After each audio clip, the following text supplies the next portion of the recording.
Bonjour les amis. Alors maintenant on commence les choses sérieuses.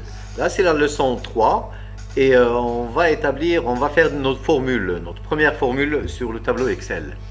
Alors pour ça on va commencer par exemple voir ce que Madame Stéphanie a vendu durant toute l'année.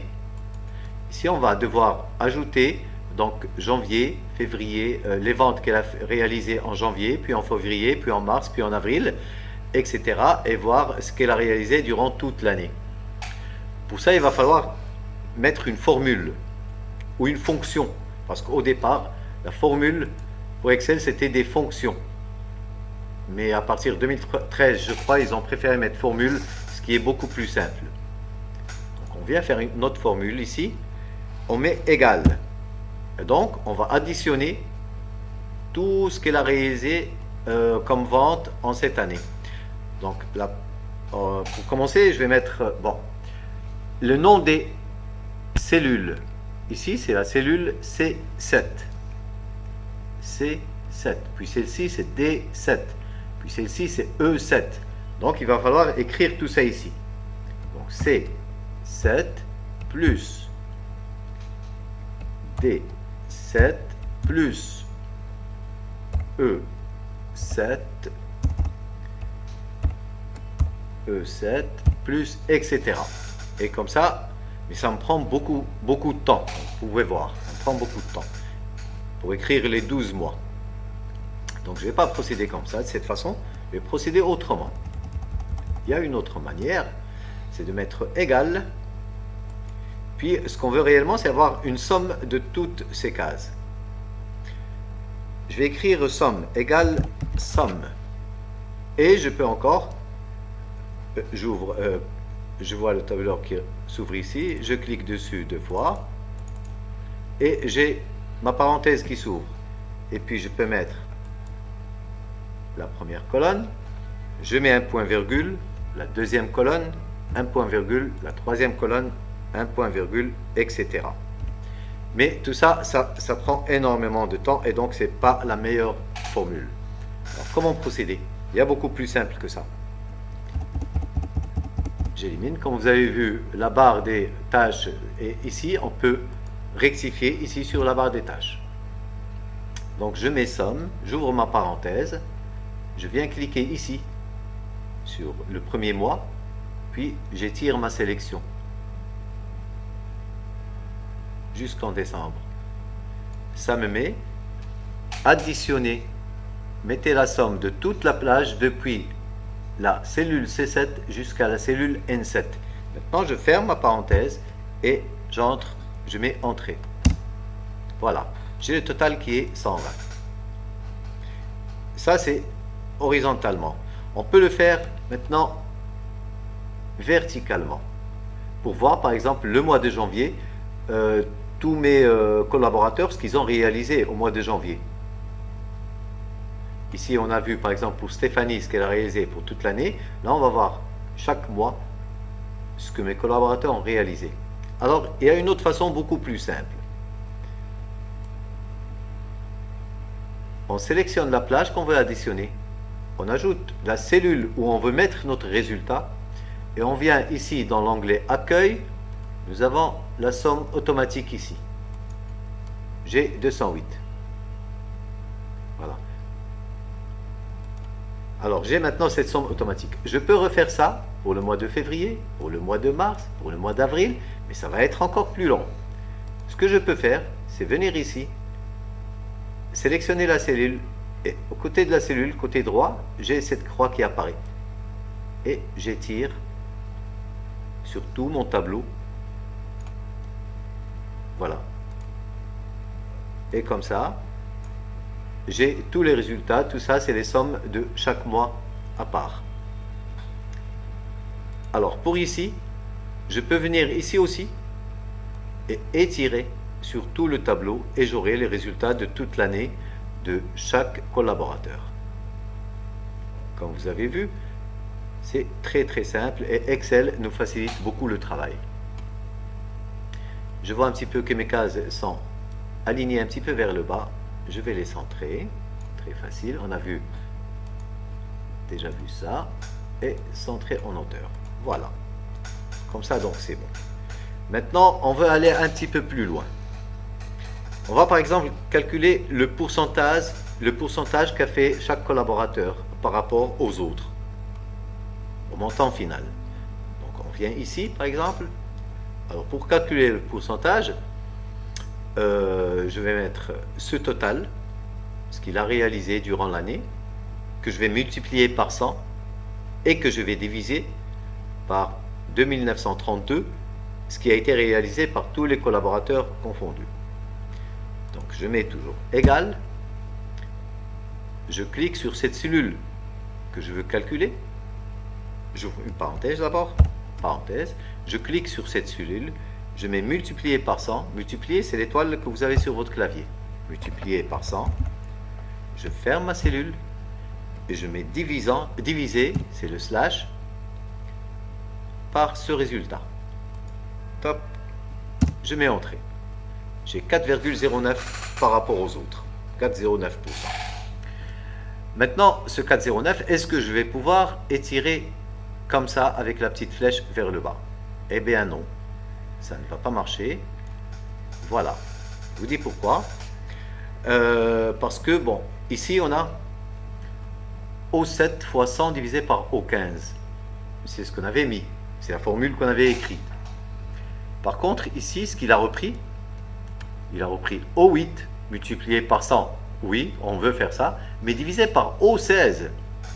Chaque fois, donc, il reprend la ligne d'en bas. Et c'est pas ce qu'on veut. Donc, c'est pour ça qu'il a fait un calcul. Comme ici, il y a 0. Une division par 0, ça ne marche pas. Et donc, c'est pour ça qu'il nous a fait erreur. Alors, ce qu'il faudrait faire, ici, bon, je vais supprimer ça. Je reviens ici. Je prends le O15. Je veux que tous mes calculs soient divisés par le chiffre qui est là, O15, par le total de l'année. Je vais bloquer ce O15 de façon à ce qu'il ne change pas. Je mets O15 et je mets F4. Voilà. Il y a le signe dollar qui apparaît, qui veut dire que, voilà, c'est bloqué maintenant. Je mets entrée. Cette fois-ci, je vais étirer vers le bas. Et les résultats vont être repris de même. Alors, chaque collaborateur a réalisé ce résultat. Si vous voulez voir, ici, on va mettre la somme. Et normalement, on doit trouver 100. Alors, somme automatique. Voilà, on a 100. Donc, jusque-là, c'est très bien. Maintenant, on va appeler cette colonne, on va appeler ratio.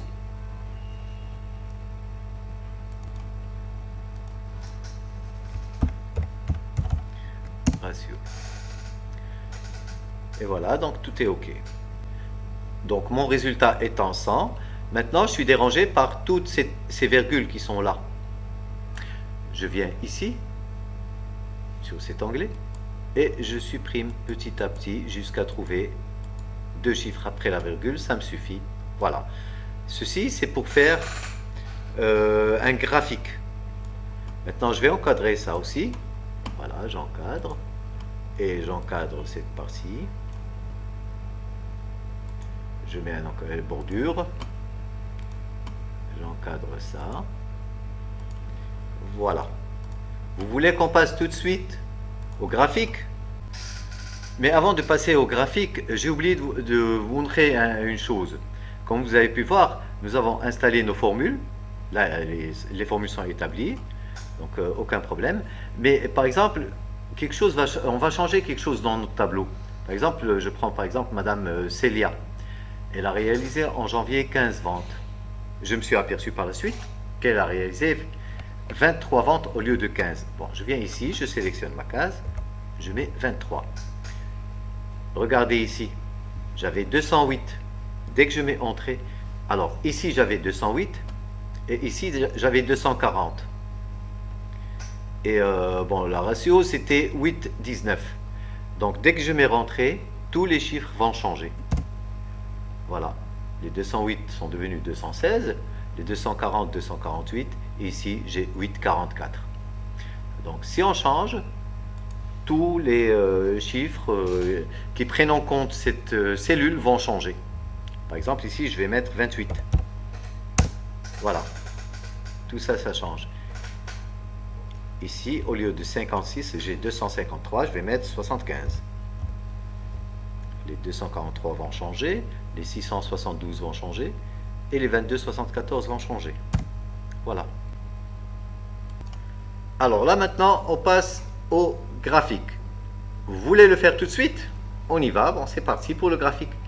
Alors pour ça, il faudra que je sélectionne deux colonnes. Donc je vais sélectionner la colonne où il y a mes collaborateurs, et je vais sélectionner la colonne des ratios, ce que chacun a réalisé. Maintenant, comme vous pouvez le voir, les deux colonnes sont loin l'une de l'autre.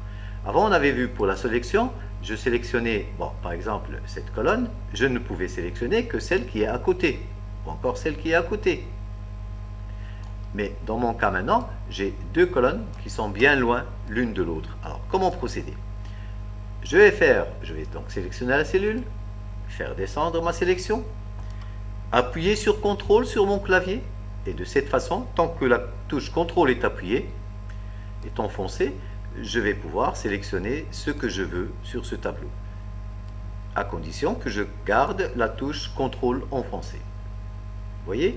Alors on revient, on reprend, donc je sélectionne les noms de mes collaborateurs, je sélectionne la colonne ratio, et je viens ici sur insertion.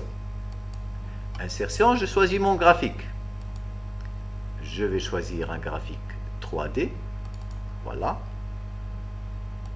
Je choisis mon graphique. J'ai cette fenêtre qui s'ouvre. Alors pour cette fenêtre, je vais faire exploser les tranches. Alors pour vous dire, chaque couleur correspond à un collaborateur et chaque tranche correspond à ce qu'il a réalisé comme résultat. Celui-là, il a réalisé un résultat très petit, celui-là, il a réalisé un grand résultat. Donc je vais faire exploser tout ça pour mieux voir. Explosion, je mets 20%, 30%, 19, 20, 25, voilà. Ok. Voilà, comme ça c'est bon. Puis, je viens sur cet onglet-là pour voir quel genre de graphique je vais mettre. Je préfère celui-là où il y a les noms de mes collaborateurs sur chaque tranche. Comme ça, je vois tout de suite chacun ce qu'il a réalisé. Voilà, mon graphique est maintenant prêt. Dans ce cas, qu'est-ce qui me reste à faire? Comme on l'a dit tout à l'heure, le résultat étant figé, les formules étant déjà calculées, je vais vous montrer. Je vais par exemple changer pour Monsieur André. Je vais changer, en août, il a réalisé 30 ventes par exemple, pour Monsieur André. Je vais lui mettre 200 ventes. Donc, et voilà. Vous avez vu comment elle a grandi, la part de André? Ratio, il va me garder toujours 100%, bien sûr, mais chaque fois qu'il y a un changement sur ces lignes ou ces colonnes, chaque fois qu'il y a un changement, il est repris ici, il est repris donc sur les totaux, il est repris sur le total de l'année, et il est repris sur ratio. Maintenant, je vais mettre pour toujours Monsieur André, je vais mettre ici qu'il a réalisé, au lieu de 30, il a réalisé par exemple 400. Voilà, je mets Entrée, et voilà ce qui se passe. Donc, vu que mes formules ont été entrées, il reprend la formule et il recalcule tout de suite. Et voilà mon graphique. Je peux sélectionner comme ça, le mettre par exemple sous mon tableau, ici. Je peux rétrécir si je veux. Remettre en place, voilà. Rétrécir en longueur, en hauteur. Alors pour que les noms ne viennent pas l'un sur l'autre, bon, il va falloir le laisser un petit peu aéré, comme ça on voit bien. Et voilà notre graphique. Ça reflète exactement l'activité qu'on a eue durant toute l'année, chaque collaborateur, ce qu'il a réalisé en vente. Alors Excel nous a aidé à faire tout ça, tout simplement en quelques clics. Il nous a donné ce tableau et puis ce graphique. Et voilà, notre graphique étant fait, on passe maintenant à l'impression. On va imprimer tout ça. Pour ça, je vais essayer de minimiser un petit peu l'espace. Voilà. Donc on passe à l'impression. Pour passer à l'impression, on vient sur mise en page. On va mettre tout ça en page. Alors, mise en page, je vais sélectionner d'abord l'orientation. Je vais mettre paysage au lieu de page normale. Et vous voyez tout de suite que j'ai un trait ici qui apparaît. Ce qui veut dire que voilà ce que va prendre ma page. Uniquement cette partie. Il y a le trait. Celle-ci va être sur une autre page. On va voir ici par exemple si on met imprimer. Voilà ce qu'on a. On a une partie. Notre tableau tient sur deux pages. Première page et deuxième page. Vous voyez? Donc on va le réduire à une page. Comment le réduire à une page? Alors vous avez ici l'orientation, les marges. Je peux réduire les marges. Si je sélectionne par exemple, je vais mettre marge étroite. Qu'est-ce qui va me donner? J'ai que novembre. J'ai encore ici la deuxième page qui affiche décembre et les totaux. Je ne veux pas de cette solution. Je reviens et si vous voyez ici, pas de mise à l'échelle. On va faire entrer tout notre tableau, ajuster à une page, ajuster la feuille à une page. Et voilà, notre tableau rentre dans une seule page. C'est parfait. Maintenant, j'ai vu que j'ai beaucoup d'espace ici et que je peux aérer quand même mon tableau. Je vais faire ça. Donc je reviens. Je viens sur mon graphique. Je le mets un tout petit peu plus grand. Ça va rentrer dans ma page de façon à ce que les noms apparaissent avec la quote-part de chacun dans le chiffre d'affaires annuel. Donc je reviens sur imprimer. Je reviens sur les marges. Voilà, j'ai mon tableau qui est prêt. Et là, je peux mettre imprimer. Alors pour imprimer, je choisis déjà mon imprimante, l'imprimante que je veux. Je vais choisir mon imprimante. Et puis là, je vais mettre imprimer. J'ai une copie. Je veux voir combien de copies. Moi, je veux une seule copie. Et je mets imprimer. Et voilà, c'est parti pour l'impression.